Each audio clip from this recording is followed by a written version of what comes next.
Unacademy. Let's crack it. तो guys video start होने से पहले मैं आपको एक क्विक स्टोरी सुनाना चाहती हूँ जो मेरी बहुत ही ज़्यादा मनपसंद स्टोरी है। वो ये है, you guys must be knowing caterpillar right. मुझे बहुत अगली लगता है कैटरपिलर, लाइक कितना अगली सा होता है वो। So you know how do caterpillar survive. वो लोग ग्रीन ग्रास खाते हैं, ग्रीन लीव्स खाते हैं, वो सब खा के ना दे मेक देमसेल्फ बल्की, बहुत ही ज़्यादा बल्की बना लेते हैं। And over a period of time they form a cocoon around themselves. You must be knowing this ना, cocoon वो लोग अपने thread से cocoon बनाते हैं and out of that cocoon comes a very wonderful butterfly.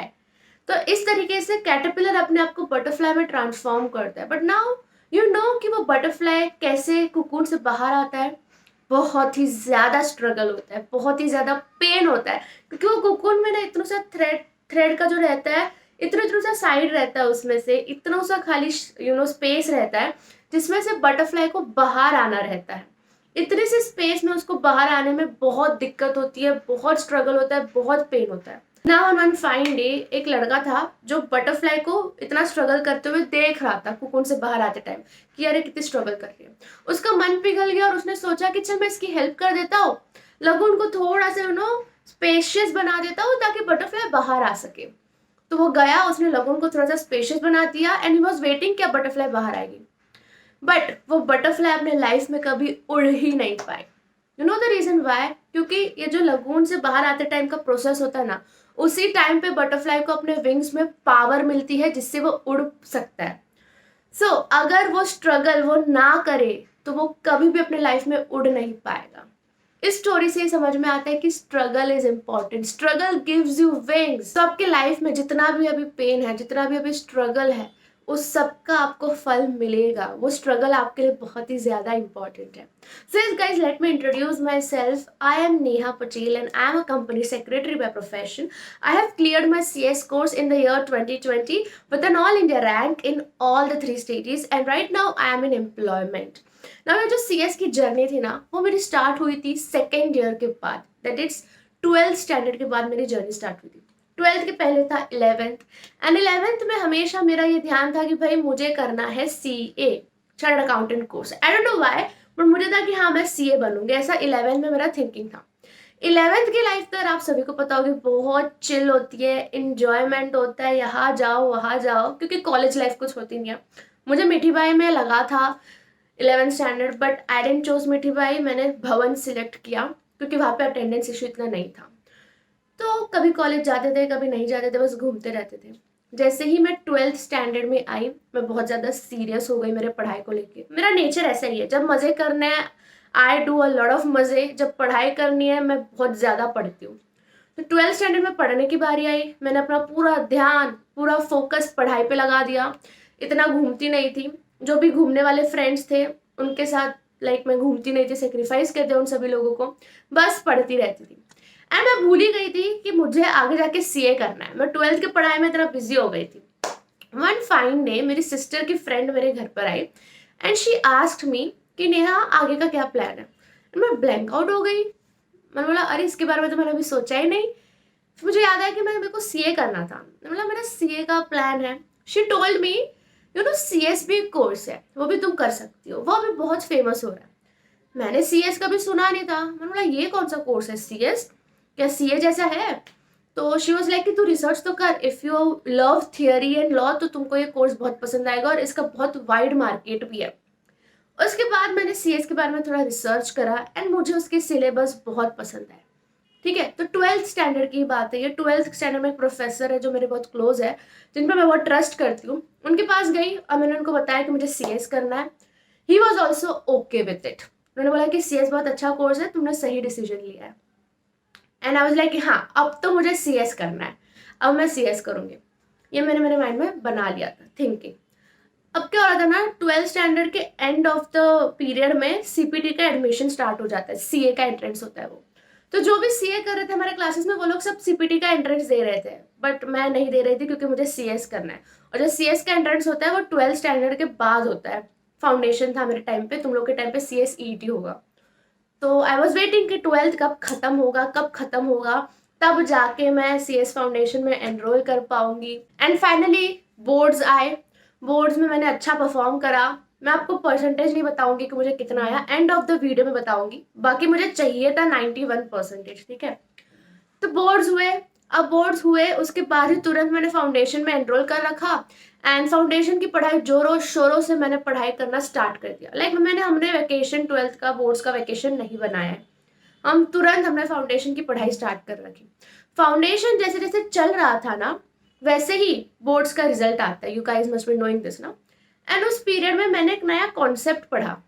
I don't know ये concept को क्या बोलते हैं, पर मैंने यूट्यूब पर देखा, बहुत बड़ी पर्सनैलिटी ये बातें बता रहे थे कि अगर आपको अपने लाइफ में कोई चीज चाहिए तो ऐसा सोचो कि वो आपको मिल चुकी है, एंड उस तरीके से खुश हो जाओ, उस तरीके से नाचो। मुझे चाहिए था 91% HSC में। फिर मैंने सोचा, हाँ, मैंने मेरा रूम लॉक किया। मैं सोची मुझे 91% मिल गया है, रिजल्ट का दिन है, 91% आ चुका है। एंड मैं खुश हो रही थी, मैं नाच रही थी, डेली मैं ये करती थी, ठीक है, क्योंकि मैंने सुना था ये। I don't know what this concept is called, but ऐसा कॉन्सेप्ट है। तो मैंने सोचा चलो डेली यही करते हैं, ये नाचते हैं, सोचते हैं 91 मिल चुका है। आई थिंक इसको लॉ ऑफ अट्रैक्शन बोलते हैं, if I am not wrong. उसके बाद रिजल्ट की बारी आई। मैं फाउंडेशन में ही थी तभी। रिजल्ट आया, तभी हम लोग ट्रेन पकड़ रहे थे। हम लोग हमेशा रिजल्ट के दिन सिद्धिविनायक जाते हैं, इररिस्पेक्टिव क्या भी रिजल्ट आए। रिजल्ट देखा हम लोगों ने, मुझे आया था 84%, and I was heart broken, क्योंकि तभी छोटी थी। तभी मैंने इतना नाचा, मैंने इतना इमेजिन करा कि मुझे सब कुछ आएगा, फिर भी मुझे क्यों नहीं आया, क्या कमी रह गई यार। पता है, मैंने स्टिकर चिपकाया था मेरे घर पे कि मुझे 91% चाहिए। I was very heart broken. पूरे ट्रेन में हम लोग बस रो रो के जा रहे थे। मेरे 2 दोस्त भी थे मेरे साथ, उनको भी वो एक्सपेक्टेड मार्क्स नहीं मिले। पूरे ट्रेन में रो रो के जा रहे थे। वहां के जो ट्रेन के लोग हैं हमको पूछ रहे थे, तुम फेल हो गए क्या? एंड वी वर लाइक, नहीं 84% है। लोग ऐसा ऐसा करके रिएक्शन देकर चले गए, बट हम ही को पता है हमारे पे क्या बीती है। उस चीज को ओवरकम करने में थोड़ा टाइम लगा मुझे, बट मैंने एक चीज सीखी कि नेक्स्ट टाइम से कभी भी मैं गोल नहीं बनाने वाली हूँ। नेक्स्ट टाइम से कभी भी मैं ऐसा नहीं सोचूंगी कि मुझे परसेंटेज का मुझे पास भी होना है। मैंने अपने मन में ठान लिया, सिर्फ और सिर्फ पढ़ाई करूंगी, जो मिलना है मिले, मुझे मेरे आपसे एक्सपेक्टेशन रखनी ही नहीं है। इसी तरीके से मैं फाउंडेशन में पढ़ती गई। मैंने भूगोल सोचना ही भूल गई कि भाई क्या होता है ऑल इंडिया रैंक, क्या होता है पास, भाड़ में गया, मुझे बस पढ़ना है। फाउंडेशन में पढ़ती गई। 25 फेब को हमारा रिजल्ट आता है। 25 फेब को रिजल्ट आया एंड मुझे ऑल इंडिया रैंक आया था। तब मुझे माइंड में ये रियलाइज हुआ कि शायद ये स्ट्रैटेजी सही है कि हमें अपने आप से एक्सपेक्टेशन रखनी ही नहीं है, हमें बस कर्म करते जाना है और फल के बारे में नहीं सोचना है। एग्जीक्यूटिव आया, एग्जीक्यूटिव में भी मैंने सेम स्ट्रेटेजी लगाई। पढ़ती गई, स्मार्ट स्टडी टेक्निक्स देखा, स्मार्ट स्टडी स्ट्रेटेजीज से पढ़ा। मैंने अपने माइंड को बिजी कर दिया काम करने में, रिजल्ट्स के बारे में मत सोचो। एग्जीक्यूटिव में भी मुझे ऑल इंडिया रैंक आया। तब कंफर्म हो गया कि यही सही टेक्निक है। कभी नहीं सोचना कि पास होगा फेल होगा, कुछ एम नहीं बनाना है। मुझे नहीं चाहिए कि मुझे ऑल इंडिया रैंक बनना है, मुझे ऑल इंडिया रैंक बन जितना पढ़ना है। प्रोफेशनल में गई, प्रोफेशनल में भी सेम स्ट्रेटेजी लगाई। ऑब्वियसली तभी बहुत ज्यादा थक चुकी थी। 2 साल आप कंटिन्यूस दिन रात पढ़ाई कर रहे हो, अब बहुत थक जाते हो, एग्जॉस्ट हो जाते हो, बट वो बहुत ब्यूटीफुल होता है कि भाई बस ये एक हो जाए ना, फिर मैं CS बन जाऊंगी, ठीक है। वो भी मैंने एग्जाम दिया।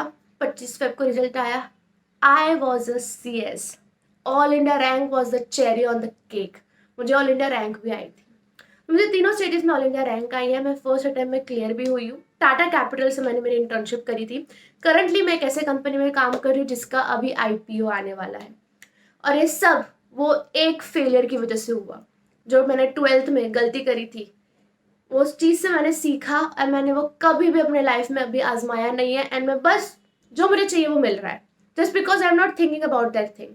तो if you are in 12th right now, आप सभी को एक ही एडवाइस दूंगी, कभी भी अपने रिजल्ट्स के बारे में मत सोचो। सी यू आर अ चाइल्ड, अभी आप बच्चे हो, आप लोग को लगता होगा यार रिजल्ट आएगा, बट ठोकरें सबको मिलती है। मैं तो ठोकरें खा के ही सीखी हूँ कि कभी भी एक्सपेक्टेशंस नहीं रखनी है, बल्कि उससे ज़्यादा काम करना है। तो 12th में वो ठोकर मुझे मिली, बट उससे मैं बहुत खुश हूँ कि अभी जो भी चीज़ मैंने अचीव करी है वो बस एक ठोकर की वजह से अचीव करी है। So yes guys, this was my journey, this was my story and I hope आपको ये स्टोरी से थोड़ी तो इंस्पिरेशन मिली होगी एंड आपने थोड़ा तो सीखा ही होगा। हम ज़रूर दूसरे सेशन में मिलेंगे। Bye, best of luck.